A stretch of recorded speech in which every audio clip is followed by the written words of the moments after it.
my name is Megan. I'm a physical therapist assistant here at AquaCare Rehab on Milford Street, and I'm also a certified lymphedema therapist.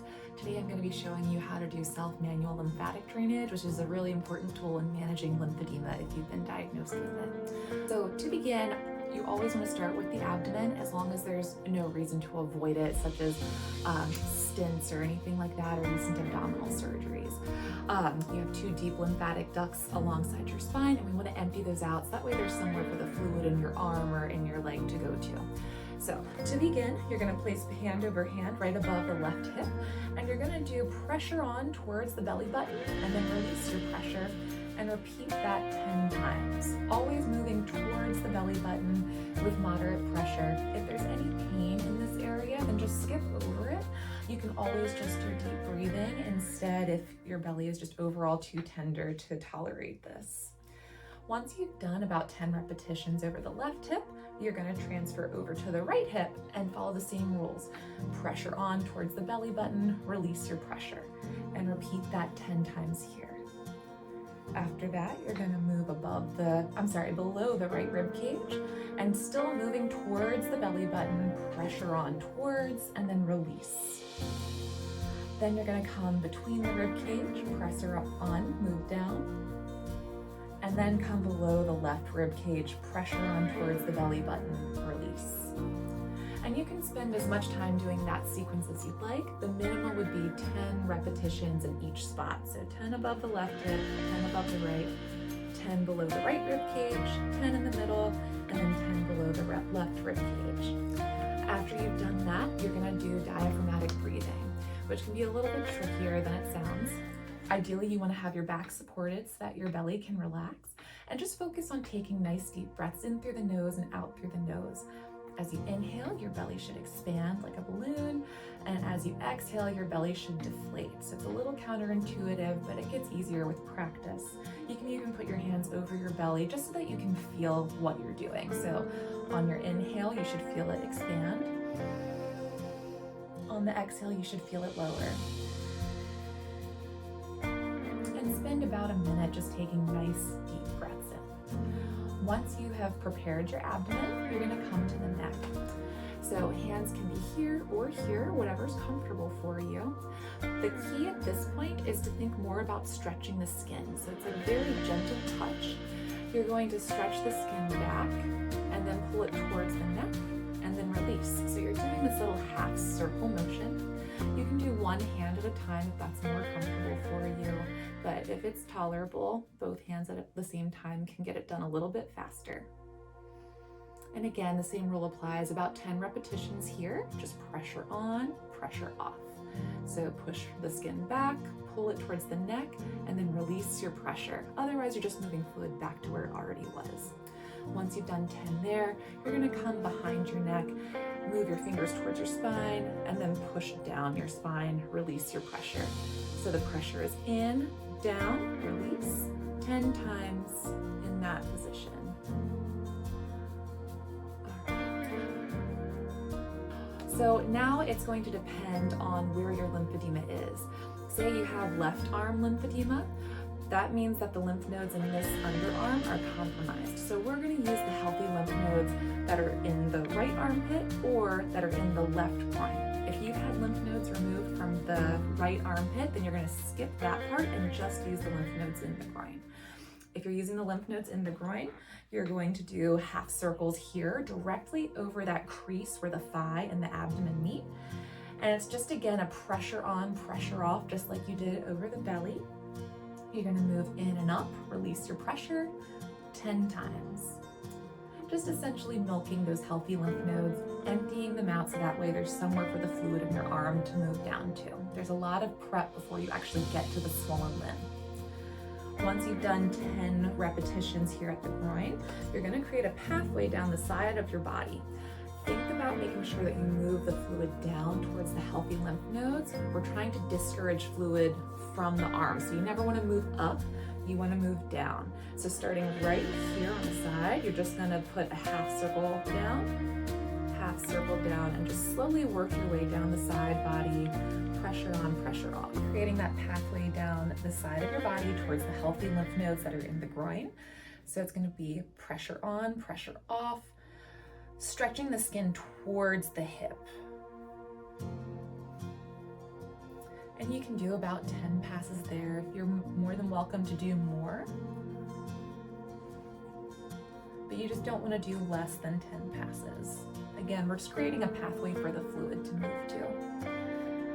And once you've done 10 passes down the side of the body, then you're ready to start actually working on the arm. We're going to break the arm into 3 components. You're going to first drain the upper arm, then the forearm, and then the hand and fingers. So really don't overthink it. Think more about stretching the skin up with every repetition. And again, it's pressure on, pressure off. And it's very gentle pressure, really just enough to stretch the skin. If you put too much pressure, you can actually compress the lymphatic system and actually inhibit the drainage. So the lighter, the better. And you can go over all aspects of the arm.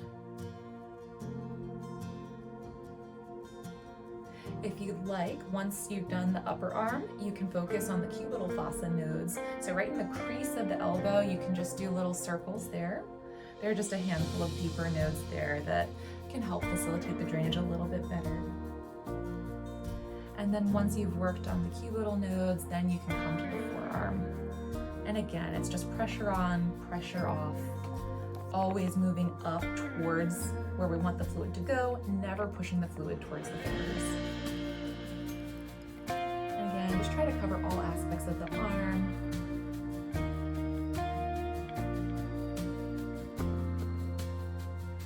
And then when you get to the hand, the palm you don't really need to worry about too much, but the back of the hand you would put full contact with your opposite palm. And again, just pressure on, pressure off, trying to encourage fluid up. Fingers you can do one at a time, focusing on each individual segment. And you can just do a thumb, or you can do a pincher grip and get both aspects, the front and the back of each finger.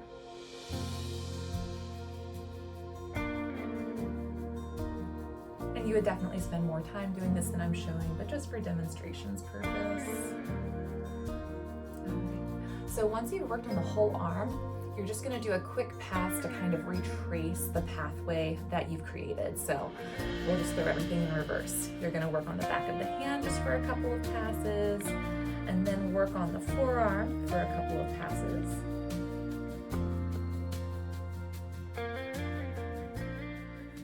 Work on that crease of the elbow a couple of times, and then start to work on the upper arm.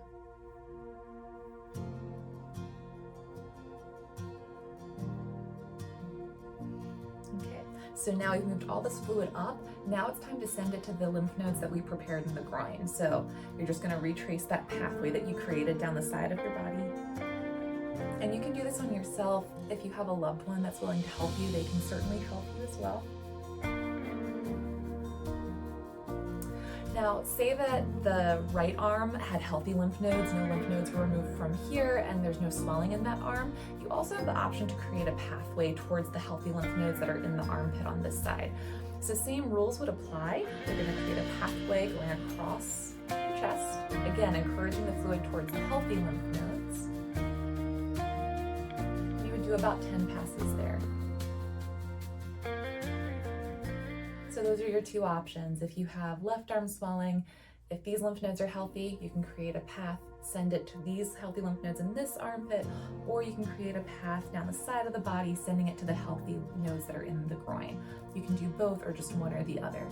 So say that you have swelling in the legs. It can be one leg or both legs. Usually if you have lymphedema in one leg, you have it in the other, but not always. You would still go through the same prep that we did earlier with abdomen and then with the neck. But now what we're going to do is we're going to be sending the fluid that's in your legs to the healthy lymph nodes in your armpits. So the prep is going to be a little bit different. So I'll just demonstrate on one side, but you would do this with both. So say that you want to address the swelling that's in your left leg. First, you're going to open up the lymph nodes that are in your left armpit. We're going to create a pathway going up this way.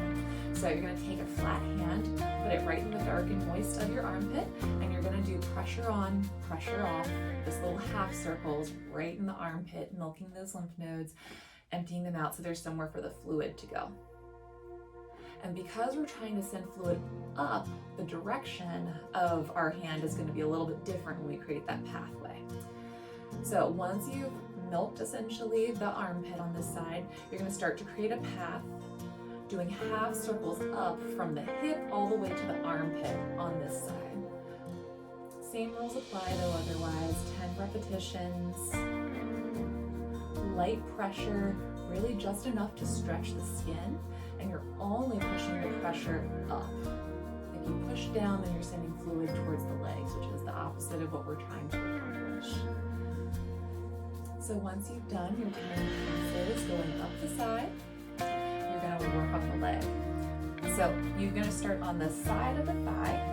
Again, same rules, just pressure on, pressure off, little half circles going up the side of the leg.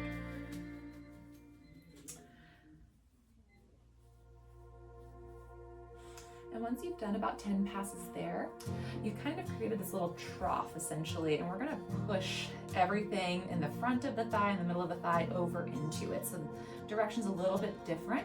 You're gonna do half circles moving towards the side of the thigh. And you can use one or both hands.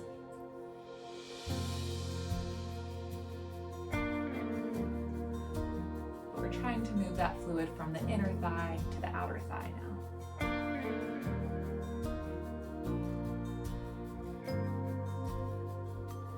Again, you'd spend more time than I'm spending on it. This is just for demonstration purposes, so just about 10 passes in each area. When you get to the knee, you're going to go on either side of the knee and do half circles up.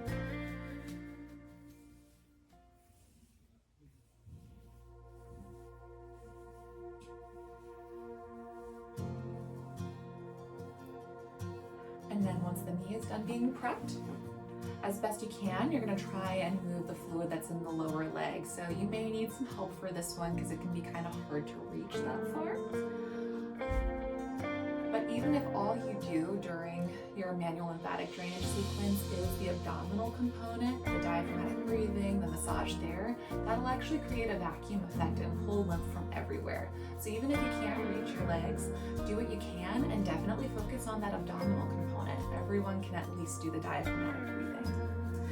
If you can reach your lower leg, you're focusing from the ankle to the knee, and you're just again doing those half circles, stretching the skin up towards the knee. And you can focus on every part of the leg. I'm really showing the front just so that you can see what my hand is doing, but you would certainly work on the back as well, always moving the fluid up.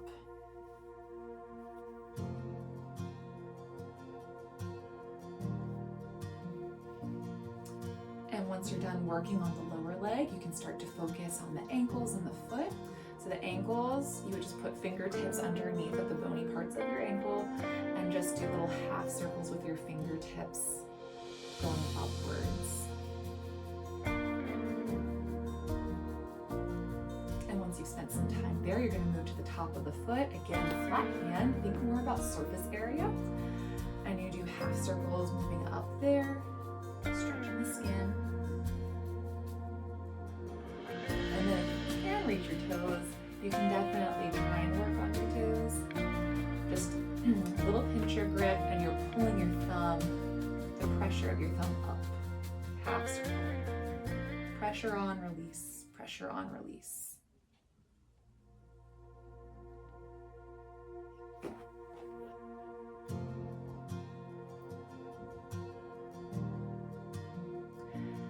And once you've spent a good 10 or so minutes there, you would just backtrack, retrace your steps. So we're done with the toes, so we're gonna go to the top of the foot again, doing a handful of circles there.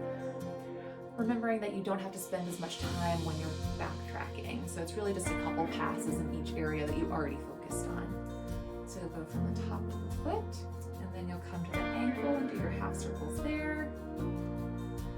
And then just do a pass or two on the lower leg. once you get comfortable, you can start to incorporate both hands and get it done a little faster. In the beginning, the technique feels a little bit weird. So the more you do it though, the easier it gets. You'll come to the knee, either side of the knee, and again, do pressure on, pressure off, always pulling the fluid up, away from the feet.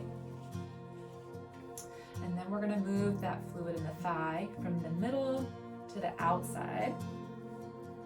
This is the only time that we're not going up, we're kind of going more to the side, the outside of the leg.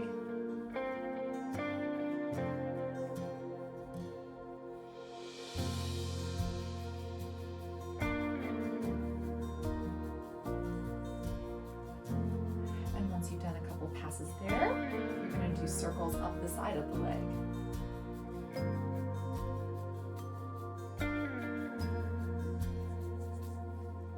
Back to that up, away from the feet direction that we've already been focusing on. And then you just want to finish up by going from the hip up to the armpit, retracing that path on the lateral side of the body that we established at the beginning.